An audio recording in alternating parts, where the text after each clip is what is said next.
So why is something as basic as talking to a professional about your mental health so hard to access in the first place? Cost is the first wall. In the US, a single therapy session often runs between $100 and $250 without insurance. Even with insurance, many plans limit sessions, or the nearest in-network therapist has a waitlist stretching for months. Rural areas face an even steeper problem. Some counties in the US have zero licensed mental health providers at all. Globally, the gap is far more extreme.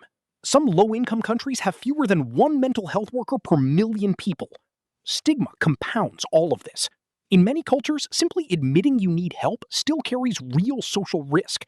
So for most of human history, and still today for most humans, professional mental health support has simply been out of reach.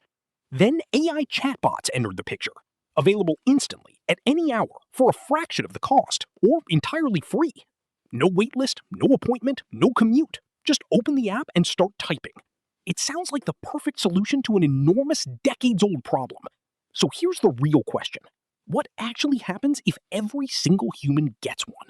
This isn't new, actually. The very first chatbot ever built, in 1966, was specifically designed to simulate a therapist. It was called ELIZA. It mostly just reflected your own words back as questions, and yet users became genuinely emotionally attached to it. Even its own creator was reportedly disturbed by how quickly people opened up to a program with no real understanding at all. Fast forward to today, and mental health apps have become a massive, mainstream industry. Woebot, one of the earliest AI mental health apps, was built by Stanford researchers specifically using cognitive behavioral therapy techniques. Early clinical trials showed measurable reductions in depression and anxiety symptoms among young adult users. It wasn't a full replacement for therapy, but for people who had access to nothing else, it was measurably better than nothing. Then, generative AI changed the entire landscape almost overnight. On Character.AI, one of the most visited chatbot personas, simply named Therapist, has logged tens of millions of conversations. Researchers at Stanford specifically studied how these general-purpose companion bots respond to serious mental health crises. Their 2024 findings were genuinely alarming. Several popular AI companion apps failed to respond appropriately to messages simulating suicidal ideation. In some tested cases, the AI didn't recognize the danger at all and simply continued the conversation as if nothing serious had been said. Meanwhile, actual licensed therapists have started reporting something new in their own practice. Clients who arrive having already processed major issues with an AI first. Some describe it as helpful pre-work. Others describe untangling AI-reinforced conclusions that were subtly, confidently wrong. In 2023, one major AI wellness company had to shut down an experimental feature after backlash for testing AI-generated messages on users in vulnerable emotional states without full disclosure. It became a case study almost overnight in how quickly good intentions can collide with real ethical lines. And yet, despite every one of these warning signs, usage keeps climbing. Millions of people every single day choose an AI conversation over waiting for a human one. For many, it's not a philosophical choice. It's simply the only option available at 2 a.m. or the only one they can afford. None of this is hypothetical anymore. It's already the primary mental health support system for a growing number of people. So let's fast forward and actually live through what a full year of AI therapy might look like. It's 2035. Every citizen in your country now has access to a free, government-subsidized AI therapist available 24 hours a day. Your first session happens at midnight during a panic attack because that's genuinely when you needed it most. It walks you through a grounding exercise, slow breathing, naming 5 things you can see. It's calm, patient, and immediately available. No human therapist could have been there at exactly that moment. This one was. Over the following weeks, you talk to it almost daily. It remembers every single detail you've ever shared, perfectly, forever. It never forgets your sister's name, your childhood dog, or the exact wording you used to describe your worst memory. It gently connects patterns across months of conversation that you never consciously noticed yourself. You mentioned feeling this exact way 3 Sundays in a row, it says.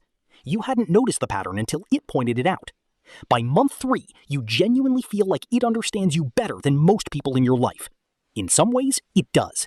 It has more raw data on your patterns than any human relationship could realistically accumulate. One afternoon, you mention, almost casually, that you sometimes wonder if anyone would notice if you disappeared.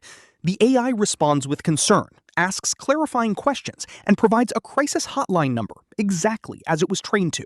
It follows the correct protocol perfectly, but it cannot call anyone. It cannot see your face. It cannot physically check on you tomorrow. A human therapist, noticing that same sentence, might have called you directly or contacted someone in your life. The AI simply logs the conversation, flags it internally, and waits for you to open the app again. You do open it again, the next day. It asks how you're feeling, gently, exactly as programmed. You say you're fine. It has no way to know, biologically or intuitively, whether that's actually true. By month 6, you've built something that feels remarkably like trust, even though you know, intellectually, it isn't a person. It never judges you. It never seems tired, distracted, or impatient, even at 3 a.m. for the 4th night in a row. Some days, that consistency feels like exactly what you needed. Other days, it feels strangely one-sided in a way you can't fully name. You eventually also start seeing a human therapist through a hybrid program the government introduced after early AI-only trials showed mixed results. The AI handles daily check-ins, mood tracking, and grounding exercises. The human handles the deeper, harder conversations twice a month. Your human therapist, for the first time, walks into each session already knowing your mood patterns for the past 2 weeks. It means less time spent catching up and more time spent actually working through the hard parts together. This hybrid model, it turns out, produces measurably better outcomes than either option completely alone. The AI extends access. The human provides judgment, intuition, and the ability to act in the physical world when it actually matters. By year 1, you've had more total mental health support than most people in history ever had access to. You've also had more of it filtered through a system owned quietly by a private company with its own separate goals. Most days, that fact stays comfortably in the background. You're focused on feeling better, not on who owns the platform helping you. But it's still there, quietly, every single conversation. And somewhere in that quiet background presence, a much bigger question starts to surface. So let's slow down, because there's a much darker layer underneath this quiet daily comfort. Traditional therapy is protected by strict confidentiality laws built over decades specifically to earn patient trust. AI wellness apps, by contrast, often operate in a much murkier legal category, not always covered by those same protections. In 2023, a mental health nonprofit's chat platform was found to have shared sensitive user data with a marketing analytics company. The most vulnerable, private conversation someone will ever have quietly became a dataset used to improve ad targeting. Now, think about the business model underneath most of these apps. Free access usually means the product is your data, not your well-being. Some apps have been caught retaining deeply personal conversation logs far longer than users were led to believe. In the wrong hands, that kind of data could theoretically be used for insurance risk scoring, employment screening, or targeted manipulation. Now, think about the crisis response gap again, at scale. What happens when millions of people, not just one, rely on a system that sometimes misses the signs? Even a small percentage failure rate applied across millions of daily users still represents a significant number of real missed emergencies. Regulators in several countries are now scrambling to write rules for a technology that scaled far faster than any oversight process could keep up with. In the meantime, some AI wellness apps operate in a genuine legal gray zone. Not quite medical devices, not quite unregulated entertainment either. Now, here's a darker psychological question. What happens to a generation that processes its hardest emotions primarily with something incapable of truly caring? An AI can simulate warmth extremely convincingly. It cannot actually be worried about you when you close the app. Some therapists worry this could quietly train people to mistake responsiveness for genuine care, two things that can look identical from the outside. There's also a risk of reinforcement. AI systems trained to keep users engaged may unconsciously validate unhealthy patterns rather than gently challenge them. Good therapy sometimes requires real, uncomfortable pushback. An engagement-optimized system has little incentive to provide that. Now, think about accountability. If a human therapist gives dangerously bad advice, licensing boards can investigate and revoke their ability to practice. If an AI gives dangerously bad advice to 1 million people simultaneously, there's often no clear licensing body, no straightforward path to accountability at all. Some lawsuits have already begun testing exactly this question in court, with outcomes still largely unresolved. Now think about inequality again, but inverted this time. The wealthy can still access highly trained human therapists, Everyone else may increasingly be routed by cost alone toward AI-only mental health support, regardless of how complex their situation actually is. A two-tiered mental health system could quietly emerge: human care for those who can pay, algorithmic care for everyone else.